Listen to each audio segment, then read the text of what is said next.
যে কথার দ্বারা আপনার দুনিয়াবিও কোনো লাভ নাই, আখিরাতেরও লাভ নাই, সে কথা শুনবেন না, সে কথা বলবেন না, বিরক্ত হবেন। অযথা কথা, হ্যাঁ, বিরক্ত হবেন, অযথা কথা সরাসরি বলবেন, যেটা অপ্রয়োজনীয় কথা, অযথা কথা। কথা কম বলার চেষ্টা করা। 1 ঘন্টা কথা বলার চেয়ে একবার সুবহানাল্লাহ বলার দাম আসমান জমিনের চেয়ে বড়।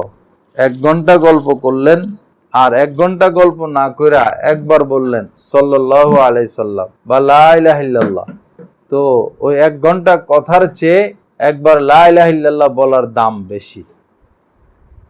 লা ইলাহা ইল্লাল্লাহ, হযরতে মুসা আলাইহিস সালাতু ওয়াস সালাম আল্লাহ পাককে বললেন যে আমাকে বিশেষ একটা জিকির দেন, বিশেষ জিকির যেটা আমি সবসময় করব। তো আল্লাহ পাক তাকে বললেন যে তুমি এই কালেমার জিকির করো, লা ইলাহা ইল্লাল্লাহ। হযরত মুসা আলাইহিস সালাম বললেন আমি বিশেষ কোনো আমল চেয়েছি, বিশেষ জিকির যেটা আমি স্পেশালি করব।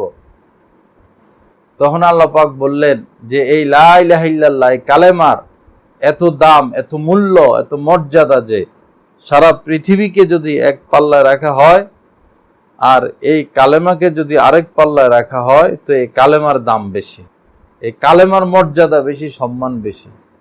1 ঘন্টা 2 ঘন্টা গল্প স্বল্প আড্ডা এগুলো না করে যদি একবার লা ইলাহা ইল্লাল্লাহ বলা হয়, তো এই লা ইলাহা ইল্লাল্লাহর দাম বেশি।